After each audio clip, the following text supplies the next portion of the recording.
अगर आप चाय के शौकीन हैं और पार्ले-जी बिस्किट के बारे में नहीं जानते हो, ऐसा होने की संभावना बहुत कम है। ये ब्रांड तब से चाय का साथी बना हुआ है जब भारत आज़ाद भी नहीं हुआ था। पार्ले बिस्किट के साथ लोगों का रिश्ता कुछ ऐसा है कि इसको देखते ही लोगों की अपने जीवन से जुड़ी हुई काफ़ी यादें ताज़ा होने लगती हैं।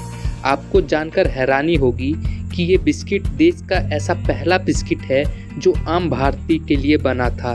पार्ले-जी भारत का एकमात्र ऐसा बिस्किट है जो 3 पीढ़ियों से लगातार लोगों की पहली पसंद बना हुआ है। पार्ले-जी की शुरुआत कैसे हुई, ये अब तक कैसे लोगों में अपनी मौजूदगी दर्ज कराए हुए है। आज हम आपको पार्ले-जी के बनने से लेकर अब तक की सफ़र की कहानी बताने वाले हैं। पार्ले-जी कितना पुराना बिस्किट है, इस बात का अंदाज़ा ऐसे लगाया जा सकता है कि इसके तार महात्मा गांधी के स्वदेशी आंदोलन से जुड़े हुए हैं। एक ज़माना था जब स्वदेशी चीज़ें ही भारतीय मार्केट में बेची जाती थी। उस वक्त अंग्रेज कैंडी बेचा करते थे। ये काफ़ी महंगी होती थी, सिर्फ अमीर लोग ही इसे खरीद सकते थे। ये बात उस वक्त के एक व्यापारी मोहनलाल दयाल को बिल्कुल पसंद नहीं थी। स्वदेशी आंदोलन से काफी प्रभावित मोहनलाल दयाल इस भेदभाव को खत्म करना चाहते थे। उन्होंने सोच लिया कि वो एक ऐसी कैंडी बनाएंगे जो भारत में ही बनेगी और जिसे भारत के लोग आसानी से खरीद सकेंगे। अपने इसी सपने को पूरा करने के लिए वो जर्मनी चले गए। जर्मनी जाकर उन्होंने कैंडी बनाना सीखा। जब उन्होंने कैंडी बनाना सीख लिया तो जर्मनी से ही उन्होंने 60,000 रुपए में कैंडी बनाने की मशीन खरीद ली। साल था 1929। मोहनलाल ने भारत आकर नया व्यापार शुरू कर दिया। वो पहले रेशम के व्यापारी थे। अपने नए व्यापार को शुरू करने के लिए उन्होंने मुंबई के पास ईला पार्ला में एक पुरानी फैक्ट्री खरीद ली। मोहनलाल के पास शुरुआत में सिर्फ 12 कर्मचारी ही थे और यह सब उनके परिवार वाले ही थे।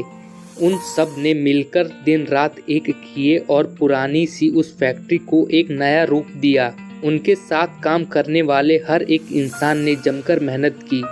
जब कंपनी का नाम रखने का समय आया तो किसी को समझ नहीं आया कि इस कंपनी का नाम क्या रखा जाए। जब कोई नाम समझ नहीं आया तो मोहनलाल ने अपनी कंपनी का नाम उस जगह के नाम पर रख लिया जहां उन्होंने अपनी कंपनी खोली थी। ये कंपनी पार्ला में खोली गई थी, इसलिए उन्होंने अपनी कंपनी का नाम पार्ले रख लिया। पार्ले ने सबसे पहले एक ऑरेंज कैंडी बनाई थी। इस कैंडी को खास तौर पर भारतीय के लिए बनाया गया था। पार्ले नाम की इस कैंडी को काफ़ी पसंद किया गया। कुछ ही समय में ये कैंडी काफ़ी फेमस हो गई। एक आम इंसान से लेकर सेना के जवान तक इस कैंडी को समाज के हर वर्ग के काफ़ी ज़्यादा लोग पसंद करने लगे। इसके बाद पार्ले ने और भी कैंडियाँ बनाई। मोहनलाल ने अपना स्वदेशी व्यापार तो शुरू कर ही दिया था, मगर उन्हें अभी कई और चीज़ें लानी बाकी थी। भारत में रहने वाले अंग्रेज उस वक्त अपनी चाय के साथ अजीब तरह का बिस्किट खाया करते थे। ये बिस्किट भी अंग्रेज की कैंडी की तरह काफ़ी ज़्यादा महंगा होते थे। अब उन्हें भारतीय के लिए बिस्किट बनाना था। यही सोचकर उन्होंने 1939 में उन्होंने शुरुआत की पार्ले ग्लूको की। पार्ले ग्लूको गेहूं से बना बिस्किट था।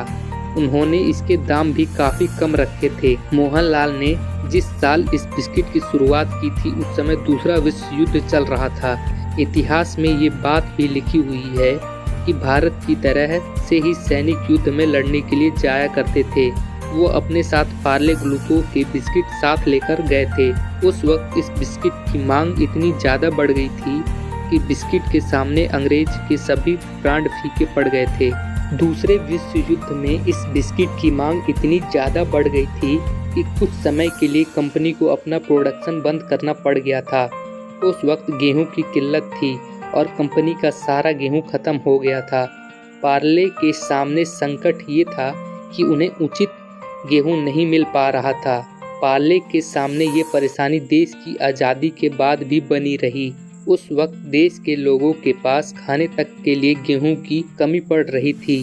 पार्ले का प्रोडक्शन रुकने की वजह से लोगों को पार्ले ग्लूको की कमी सताने लगी।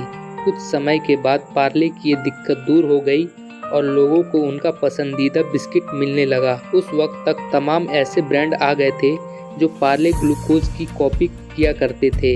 इसके चलते 1982 को पार्ले ग्लूको को अपना नाम पार्ले-जी करना पड़ा। पार्ले-जी की पॉपुलैरिटी लगातार बढ़ती जा रही थी। बाद में भारत में टीवी ऐड की शुरुआत हुई तो पार्ले-जी ने भी टीवी के लिए ऐड करने शुरू कर दिए। पार्ले ने सबसे पहले 1982 में अपना पहला टीवी ऐड निकाला। टीवी पर पार्ले-जी का ऐड आते ही सेल्स आसमान को छूने लगी। 1991 तक आते आते पार्ले-जी टीवी की दुनिया का राजा बन चुका था। आंकड़ों पर यकीन किया जाए तो 1991 में बिस्किट मार्केट का 70% से ज़्यादा हिस्सा पार्ले-जी के पास था। मार्केट में उस वक्त तक बहुत सारे बिस्किट आ गए थे, लेकिन पार्ले-जी अपने और बाकियों के बीच एक लंबी रेखा खींच दी थी। साल था 1997। ये वो समय था जब टीवी को अपना पहला सुपर हीरो मिला। भारत में सुपर हीरो को आना था। उस वक्त ताकत का प्रतीक था पार्ले-जी, इसलिए सुपर हीरो को भी पार्ले-जी को खाते हुए टीवी पर आना पड़ा। सुपर हीरो शक्तिमान को साथ मिला पार्ले-जी का। पार्ले-जी और शक्तिमान ने बाद में टीवी पर कई कीर्तिमान स्थापित किए। तो ये थी पार्ले-जी की सक्सेस स्टोरी। हमें उम्मीद है कि आपको हमारी ये कहानी ज़रूर पसंद आई होगी। अगर वीडियो अच्छी लगी तो चैनल को सब्सक्राइब कर दीजिए।